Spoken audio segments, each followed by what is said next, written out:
black man, gave up his first-class seat for pregnant woman, then she did this. He was known to keep to himself. Some said it was out of shyness. Others believed it was years of unfair judgment that made him cautious. When he boarded the plane that morning, he never imagined a single gesture of kindness would alter his path forever. He tried to ignore the curious glances that sometimes followed him whenever he found himself in luxurious places. First-class cabins weren't exactly filled with folks who looked like him. Yet he had earned the ticket the same as anyone else. A short, polite smile flickered on his face as he settled in. He wasn't there for the fancy meal or the champagne. He simply needed to travel for work, an opportunity he'd worked countless hours to secure.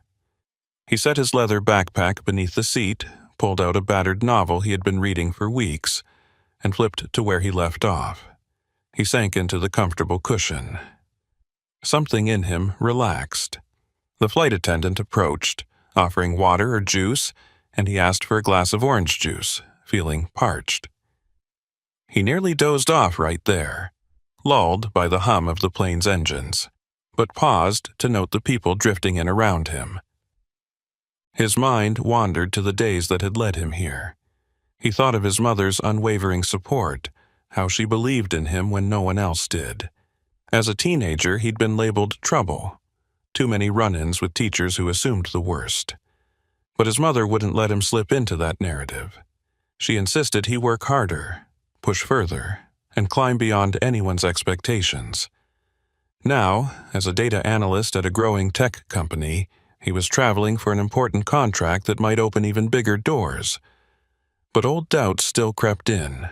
Sometimes, in the corners of his mind, he heard the echoes of people who never believed in him. He nearly drifted off until he heard soft murmuring and frantic whispers. Peering around, he saw a woman standing in the aisle. She appeared unsteady on her feet. One hand clasped the overhead bin as though trying to stay balanced.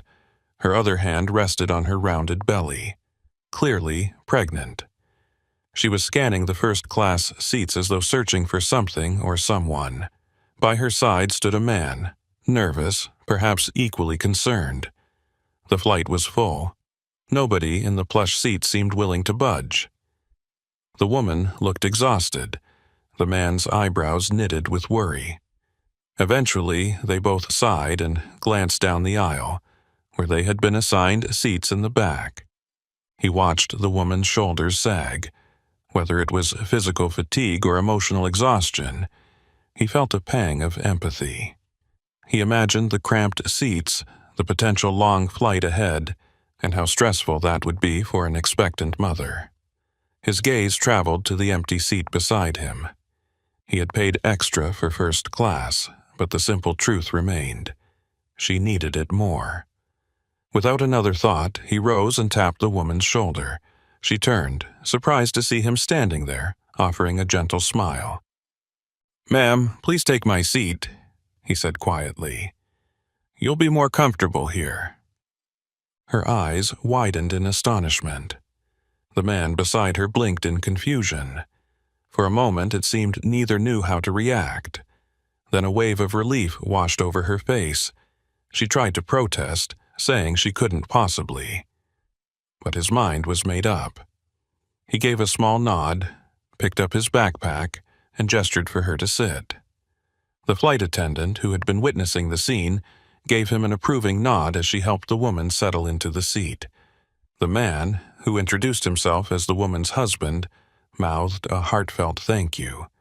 The passenger, who had watched from across the aisle, cleared his throat, momentarily disarmed by the quiet selflessness of the gesture.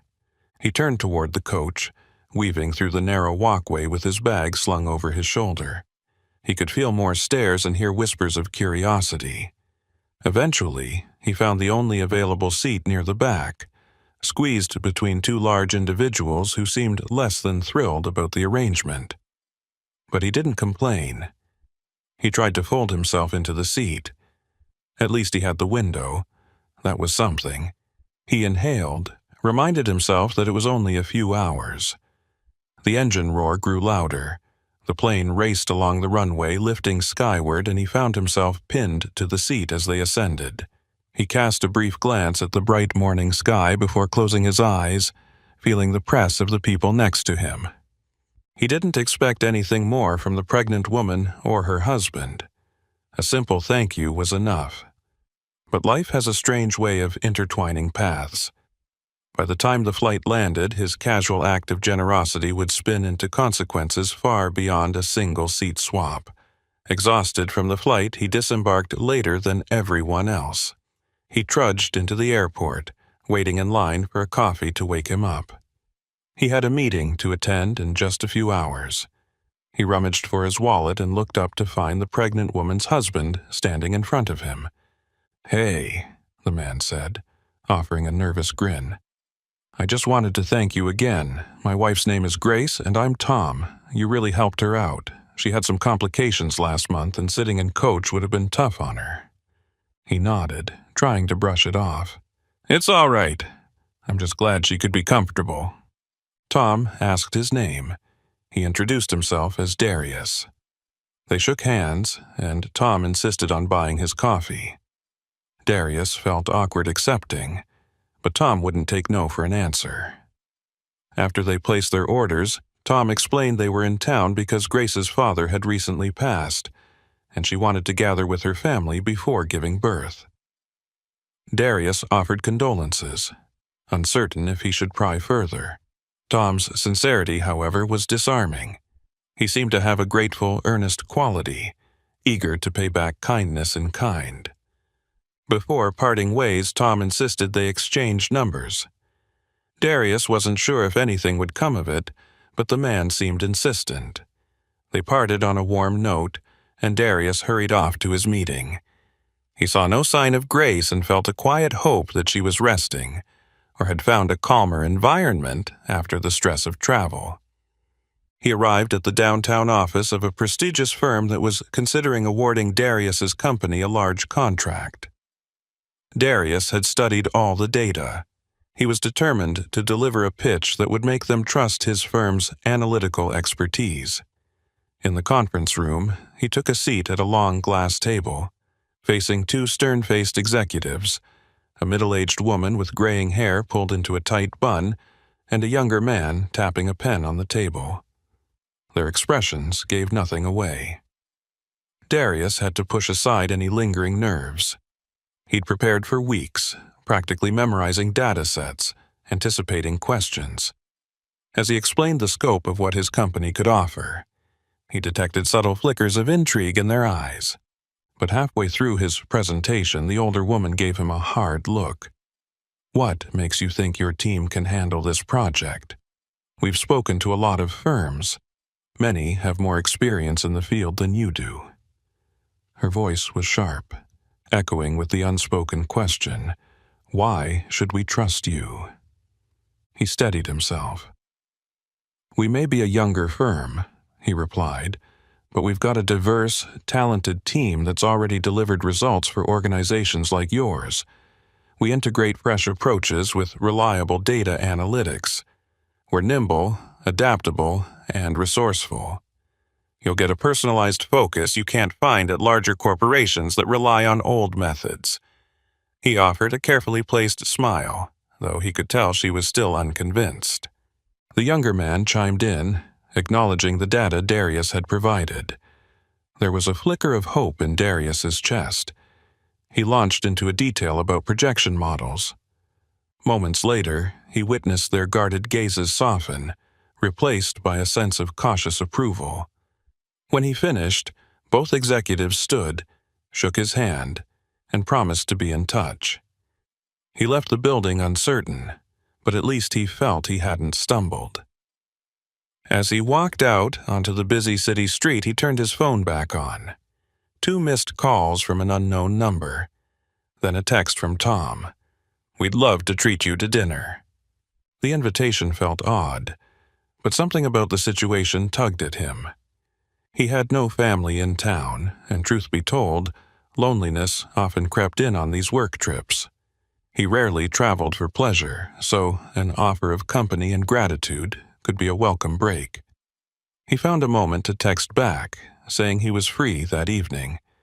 Shortly after, Tom sent an address and time. That evening, he made his way to a modest bistro tucked away from the main avenues. A gentle light glowed from within. Tom stood outside, waving. Grace was beside him, her face lit with a warm smile. She walked carefully, but there was a calmness about her. They welcomed Darius like an old friend, ushering him inside. Soft jazz notes played in the background. They chose a round table near the corner, a comfortable spot for conversation. The server arrived, handing out menus and pouring water. Grace expressed her gratitude firsthand. "I don't think I truly thanked you," she said, her eyes glimmering with genuine appreciation. "That plane ride was longer than I expected, and with everything going on, I was at the end of my rope." He shrugged gently. "I'm happy to help, really." Tom chimed in, describing how anxious he'd been. "You saw how nobody else even moved. It's one of those moments where you realize how rare kindness can be." Tom exchanged a glance with Grace. "We know it might sound strange, but there's something we wanted to talk to you about." Darius raised an eyebrow, uncertain. "Sure." Tom and Grace looked at each other again, as if deciding who should speak first. Finally, Grace took a breath. "We're having this baby soon. My due date is only weeks away. We came here to handle my father's estate. It's complicated, and we could really use some help." She paused, fiddling with the edge of her napkin. "We don't expect you to solve our problems, but we have a sense that you're someone we can trust." Darius was taken aback. "Me? You hardly know me." Grace nodded. "We know. That's part of why this is awkward.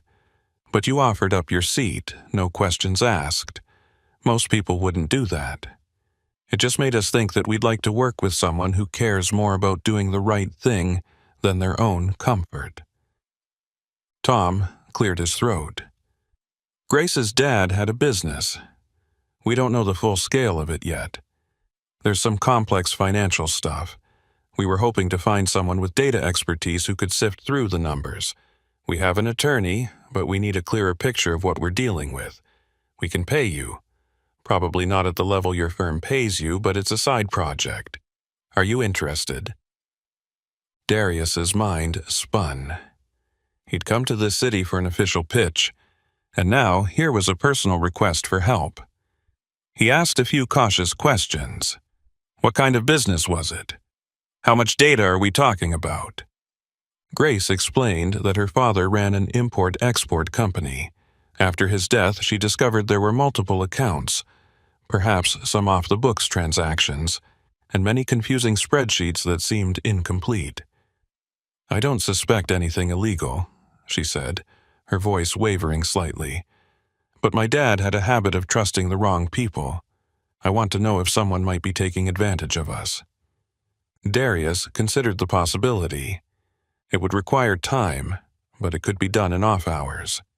He was also struck by how powerless Grace seemed, dealing with her father's death and preparing to become a mother. "Sure," he said, surprising himself. "I can look at it. Send me what you have, and I'll see what I can do." Grace's relief was palpable. She visibly relaxed, leaning back in her chair. Tom wore a broad grin. They ordered dinner, and for a moment the mood lifted. They spoke about everyday things, the name they had in mind for the baby, how Darius got into data analytics, Grace's childhood memories of her father. Gradually, the conversation circled back to one subtle topic that neither Tom nor Grace had voiced explicitly: the uneasy tension they sometimes felt around certain people's reactions to them. Grace was white, Tom was also white, and Darius was black.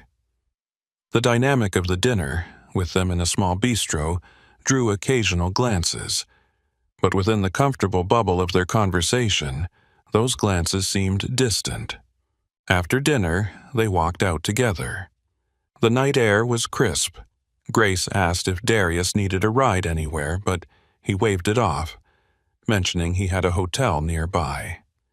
They parted ways with a genuine sense of connection, though none of them could predict how entwined their fates would become. The next day, Darius woke to an email from Grace.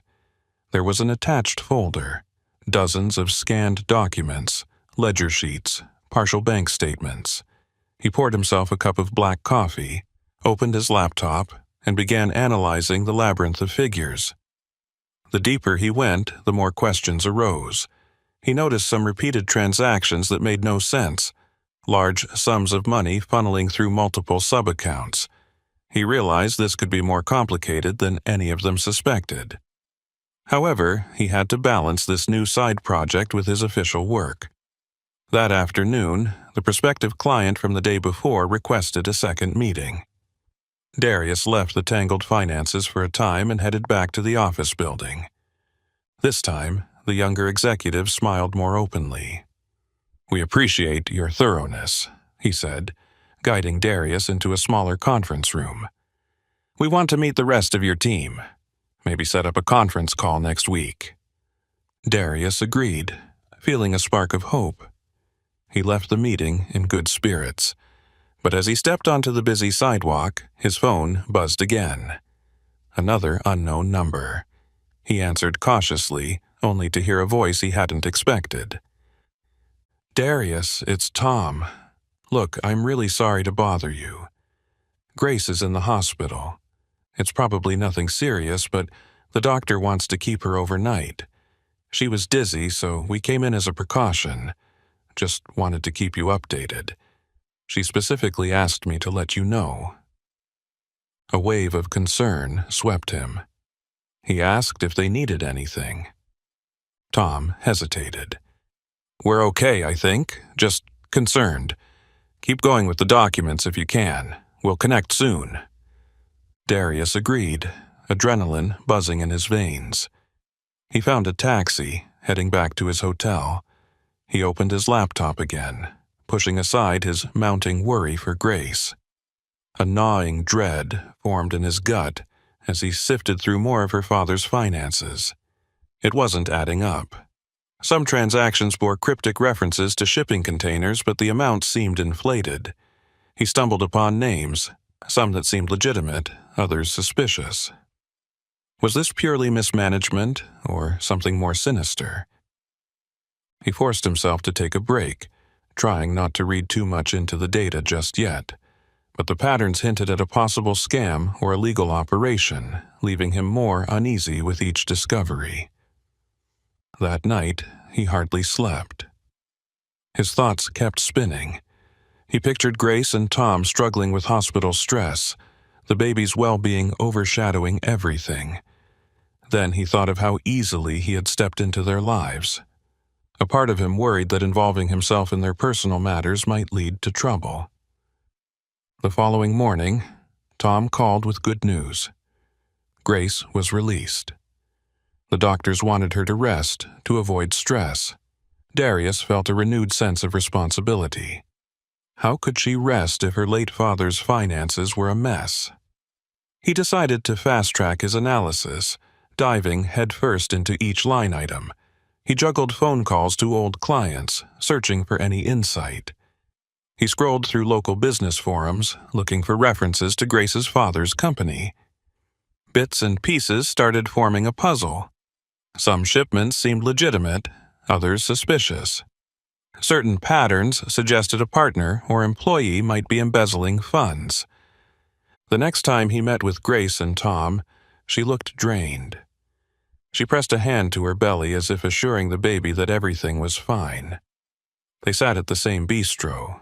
This time, Grace sipped tea instead of water. Tom barely touched his coffee. Darius quietly explained what he had found. The more he spoke, the more troubled they looked. Grace's voice quivered. "Why would someone do this? My dad wasn't perfect, but he was honest." Tom spoke through clenched teeth. "Is it possible that someone close to your dad has been siphoning money?" Darius nodded. "It looks that way. I don't have concrete proof yet, but there are consistent anomalies. We should probably take this to your lawyer, and if you trust me, I can keep digging." Grace exhaled, swallowing hard. "Do it. We need to know." They parted, leaving Darius with a sense of urgency. The next day, he returned to the offices of the firm he was courting for the big contract. He gave a quick presentation over a working lunch, noticing how his phone buzzed with texts from Tom. The tension tore at him, but he had no choice but to remain focused. If he secured this contract, it would be massive for his career. Yet part of him felt a moral duty to ensure Grace and Tom weren't left in the dark. He left the meeting feeling that success was near. The executives seemed pleased, promising a final decision soon. Then he hurried to meet Tom at a local coffee shop. Tom's expression was grim. He opened a manila folder, setting it on the table between them. Inside were letters from an unlisted address demanding money in exchange for unspecified protection services. Tom tapped them nervously. "We found these in Grace's dad's study." Darius read the letters.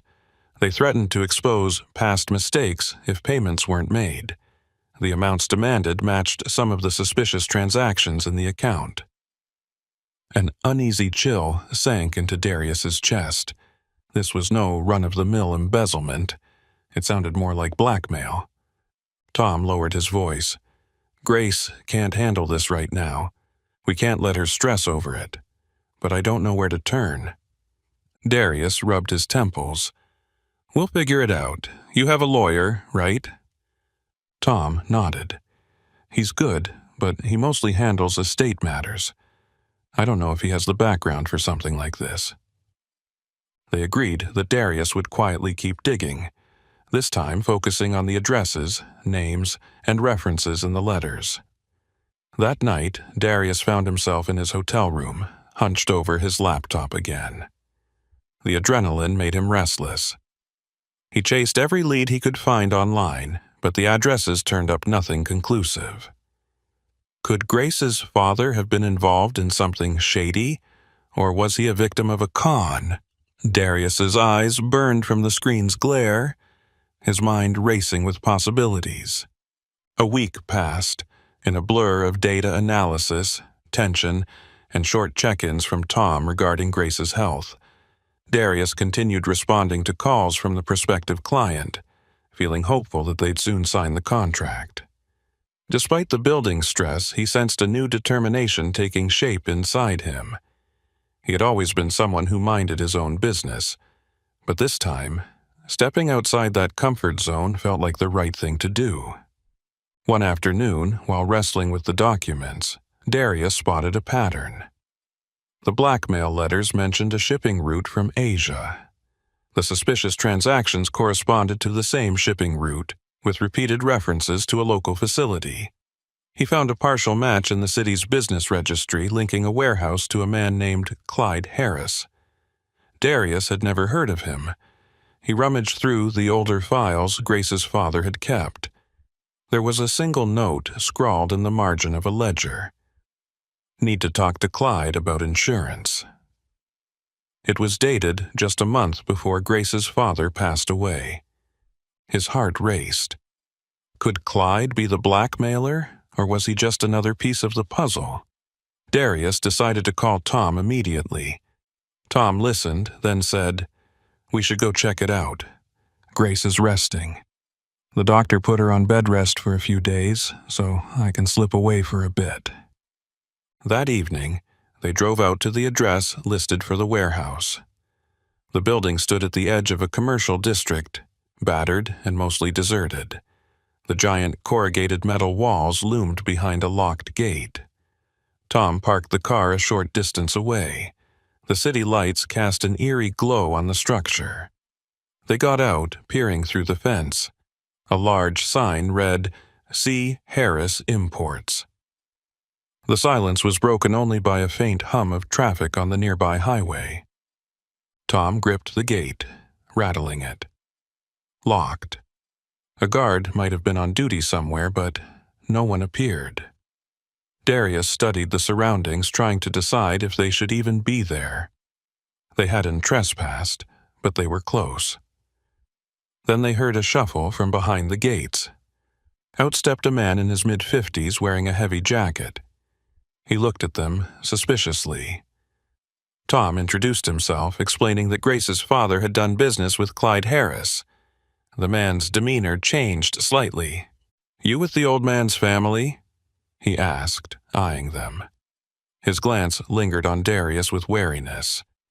"You got any proof?" Tom and Darius exchanged glances. They had no proof to show beyond the knowledge gleaned from the documents. Tom stammered something about wanting to tie up loose ends. The man shrugged and stepped forward, unlocking the gate. He didn't let them in, but he stood on the other side, arms folded. "I'm just the foreman," he muttered. "Clyde ain't here. If you got questions, you'll have to set up a meeting." Tom pressed.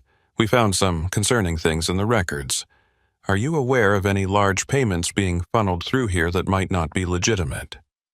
The foreman frowned, glancing at Darius. "I don't talk about our finances with strangers, but I know old man Carver, that's Grace's dad, had some arrangement with Clyde. Carver would send shipments through our facility. That's all I know." He frowned again, shifting on his feet. "Listen, if you think something illegal is going on, get a warrant or talk to a lawyer." Darius tried to read the man's body language. It wasn't outright hostility, but something felt off. The foreman rubbed the back of his neck. "Look, Clyde's out of town for a couple of days. You want answers, you come back with some official paperwork or talk to him direct." With that, the man stepped back and locked the gate. Tom opened his mouth to protest, but Darius gently tugged his sleeve, indicating they should leave. There was no point causing a scene.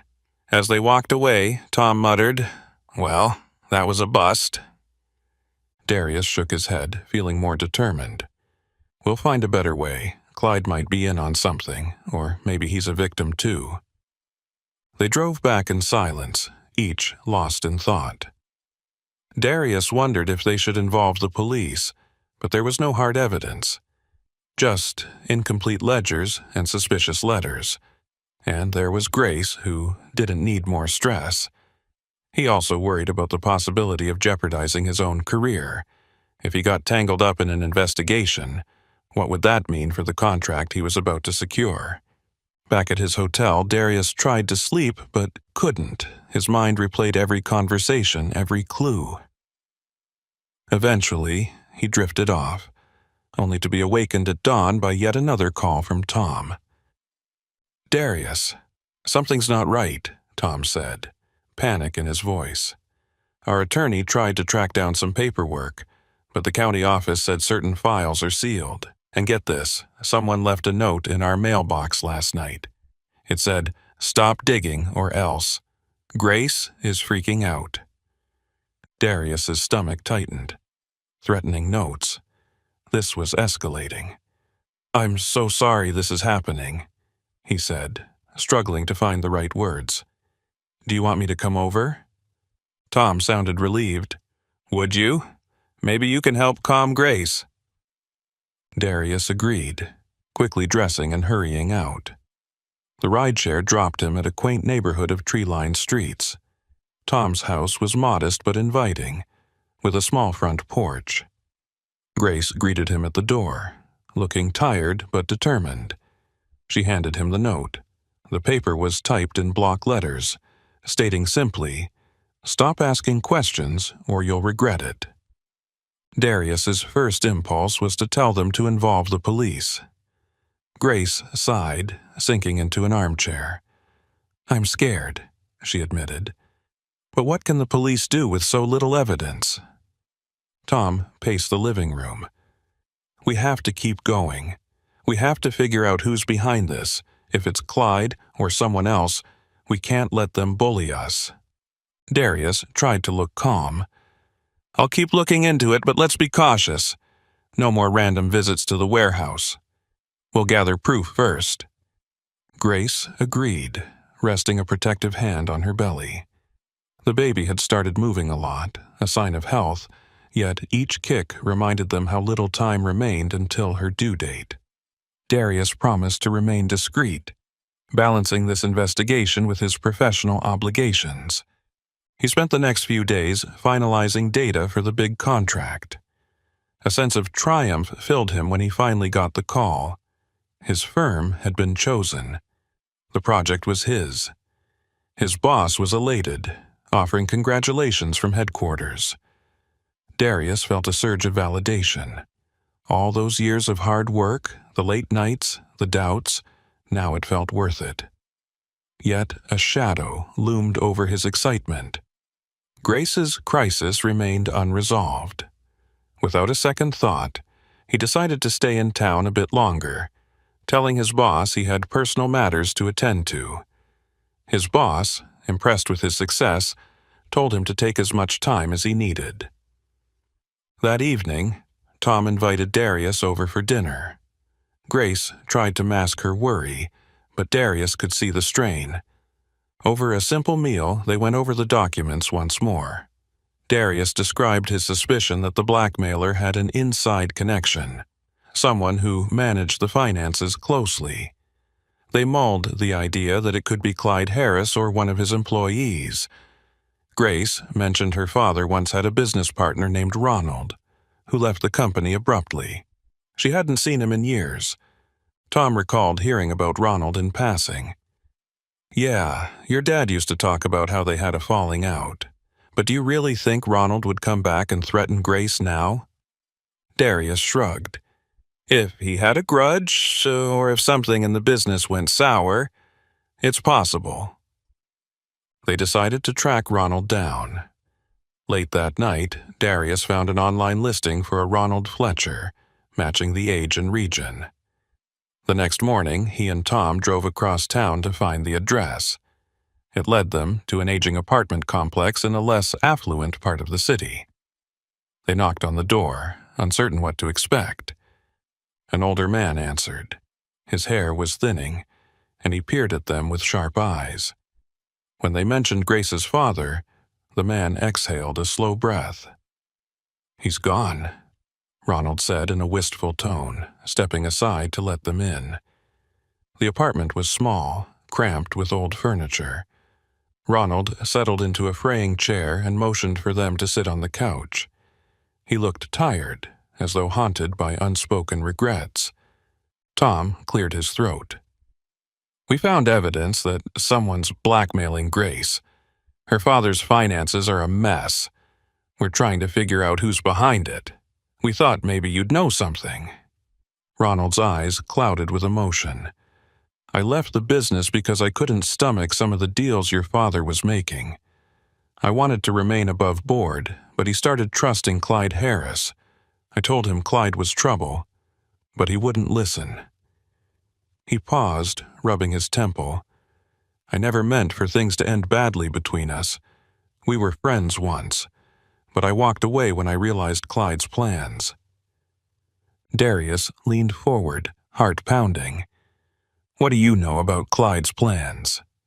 Ronald's gaze drifted to a dusty window. "He's involved in some smuggling operation. Precious stones, maybe even illegal items. Your father, rest his soul, believed Clyde was just an aggressive businessman. But once I saw the pattern, I couldn't be part of it. I told him to cut ties, but he wouldn't. It wasn't just business. They were personal friends. I suspect Clyde convinced him there was nothing illegal going on, just profitable shortcuts." Tom asked, "Did my father-in-law know about the blackmail?" Ronald shrugged. "No idea. I do know your father-in-law called me out of the blue a month before he died. He was panicked, talking about needing to secure everything. I told him it was too late. Now you show up telling me about blackmail. I'm not surprised, honestly. Clyde thrives on intimidation. He probably doesn't want Grace to dig into the finances. Maybe it implicates him. Or maybe he's just trying to keep his empire intact." Darius felt a swell of anxiety. Could Clyde be capable of violence? Ronald's words painted a grim picture. They asked if Ronald would help them gather evidence. Ronald hesitated, looking torn. "I'm old. This was all so long ago, but if it'll help Grace, I'll try. We parted on bad terms, but I don't want her to suffer." They exchanged contact information. As they left the apartment, a sense of dread consumed them. This was bigger than they imagined. If Clyde Harris was running an illegal smuggling network, the blackmail letter was just the tip of the iceberg. When Tom and Darius reported this to Grace, she went pale. She looked at the framed photo of her father on the mantel. "How could he get involved with something like that?" she whispered. "He was a good man." Darius's voice was gentle. He might not have known the full extent. "Clyde could have lied, or your dad trusted him. Either way, we have to be careful." Grace nodded, tears in her eyes. "This is so overwhelming." They decided to consult Grace's attorney, a measured man named Leonard Pearson. Leonard looked alarmed at the mention of Clyde Harris and suggested that they discreetly hire a private investigator. That way, they could build a more solid case, possibly involving the authorities at the right time. Darius volunteered to be the point person with the investigator. He gave Leonard all the data he had compiled and even shared Ronald's contact. Afterward, Grace thanked Darius profusely. He reminded her that he'd done nothing but piece together facts. Still, gratitude shone in her eyes. "Sometimes, we just need someone to care enough to help," she said softly. Weeks passed in a tense blur. Grace's due date inched closer. Tom hovered anxiously, watching for any sign of a suspicious presence near their home. A couple of times, a vehicle parked outside for too long, and Tom sprang into action, only to find it was just a neighbor's friend. The sense of paranoia weighed heavily on them all. Darius balanced phone calls with the private investigator and updates on his new project.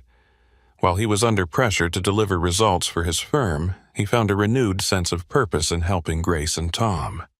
Still, the unfolding mystery put knots in his stomach. He worried that at any moment, Clyde might escalate his threats. Eventually, the private investigator found something telling. Clyde Harris had a known associate with a record of intimidation tactics.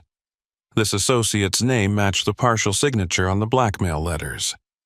It wasn't foolproof evidence, but it was a lead.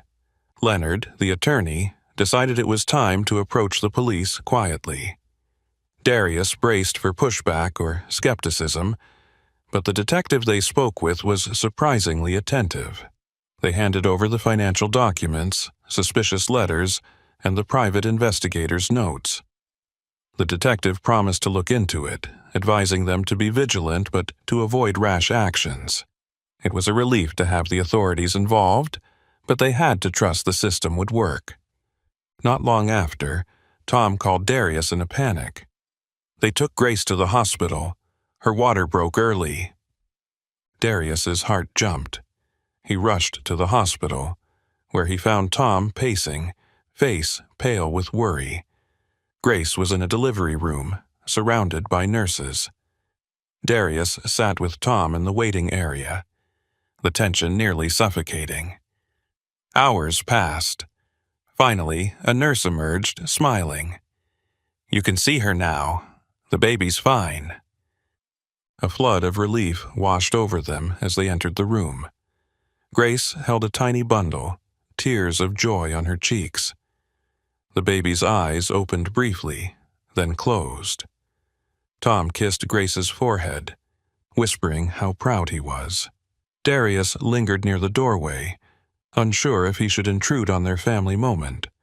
But Grace beckoned him over. She thanked him again. If he hadn't given up his seat on that flight, she wouldn't have gotten the rest and care she needed. The baby, a little girl, was their new beginning. While Tom and Grace had this precious moment, Darius remembered that outside this hospital room, the shadow of Clyde Harris remained. For now, he let that worry drift away, focusing on the joy of new life. Soon enough, reality would come knocking. Over the next few days, Grace recovered. Darius visited, bringing her favorite tea and offering moral support. They tried not to talk about the blackmail or the investigation in front of the baby. But once they were certain Grace and the infant were safe at home, Tom confided that the detective had given them a heads up. Clyde Harris was being investigated. Search warrants were issued for the warehouse. They hoped it would yield enough to press charges. Darius felt a measure of cautious optimism. Then came a phone call that shattered their fragile peace. It was Ronald, his voice shaking. "I got a call from someone claiming to represent Clyde. They said if I keep talking, they'll come after me. Darius, I don't know what to do. I'm terrified." Darius took a breath. "Stay calm, Ronald. Let me contact the detective right away. Don't answer any unknown calls. If you feel unsafe, call the police." He dialed the detective, who advised Ronald to file a formal complaint. Darius relayed the message, but the sense of dread returned full force. This was more than idle threats. If Clyde or his associates felt cornered, they might resort to drastic measures. That night, Darius paced his hotel room, considering whether he should leave the city or remain until the situation resolved. He decided to stay.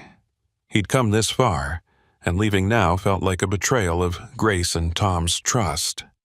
Another week passed with no new threats, though the tension remained. The detective assured them that progress was being made. Meanwhile, Grace focused on caring for her newborn. Tom hovered protectively, and Darius checked in daily. Finally, the breakthrough arrived. The police raided Clyde Harris's warehouse. They found evidence of smuggled items, falsified shipping records, and a trove of documents implicating Clyde in multiple scams. The next day, Clyde and 2 associates were arrested. The blackmail letters matched documents on their computers, linking them to attempts to strong-arm Grace's father into enabling illegal shipments. It appeared that once her father realized the truth, he'd threatened to pull out. Clyde had turned to blackmail to keep him in line, and after the father's passing, he continued using scare tactics to prevent Grace from discovering his operation. The relief that washed over Grace and Tom was monumental. The detective promised that any lingering financial issues would be easier to resolve now that Clyde's scheme was exposed. Ronald was finally able to breathe, relieved that the threats might stop. Darius felt a profound satisfaction mixed with exhaustion. It was over, or nearly so. The criminal process would still take time, but the immediate danger had passed. Grace and Tom invited Darius over for a quiet celebration dinner. Grace cradled the baby, who slept peacefully in her arms. Tom offered a toast, holding up a glass of sparkling cider. To Darius, for his kindness, perseverance, and willingness to stand by us, even when it wasn't his battle.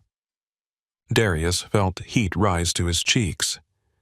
"I just did what anyone should do," he replied softly.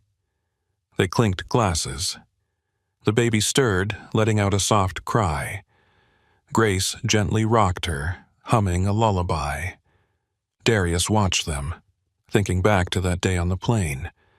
How a simple decision to give up a first-class seat had led them all to this moment. He'd never intended to become entangled in their lives, but now he felt an unspoken bond with this family.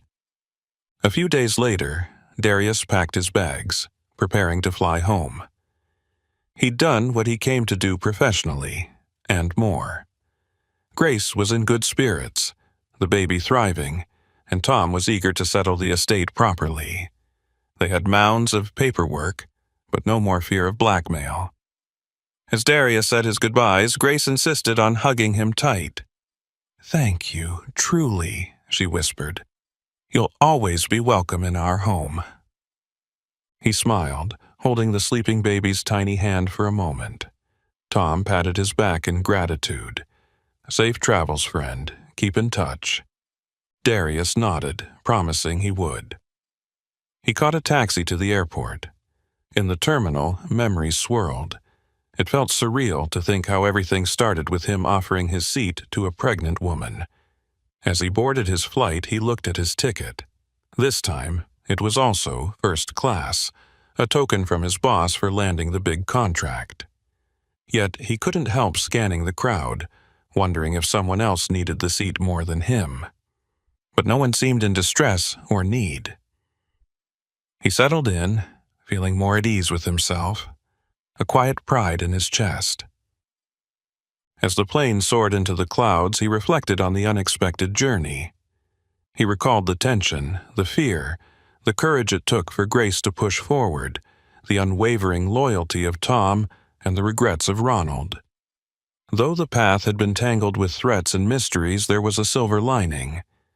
Grace's father's name could be cleared.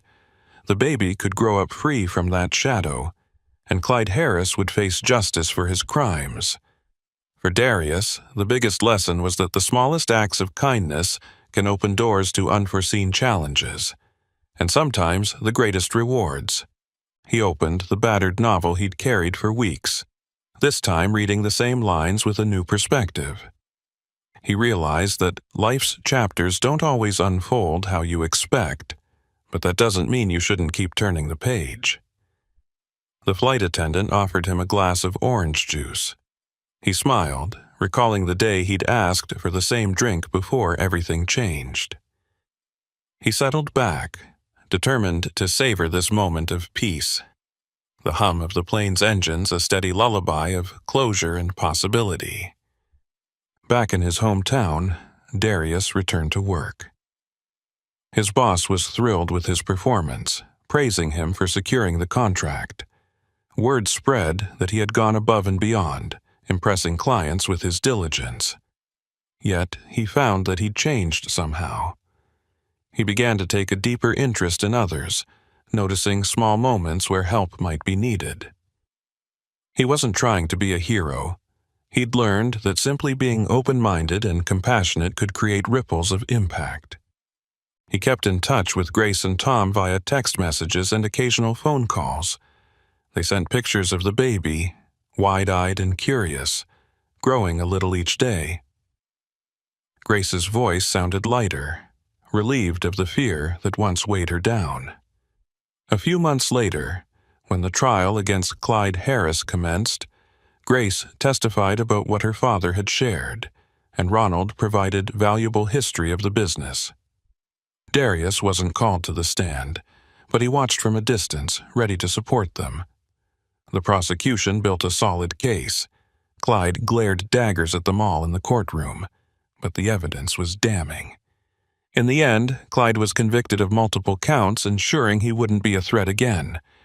When Grace called Darius with the news, she was almost breathless.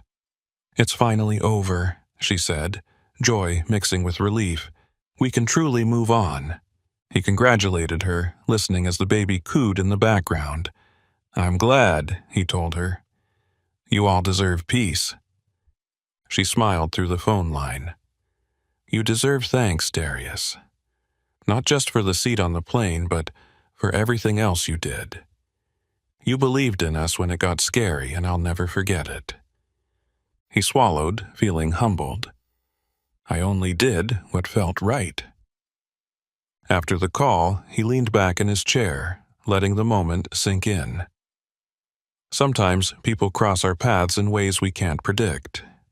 The gesture he'd made that day was small in the grand scheme of things, but for Grace, it was life-altering.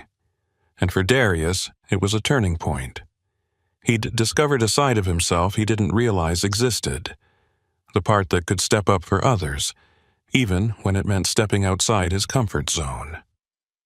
Life moved on. The baby grew older. Grace and Tom managed the estate and built a stable future.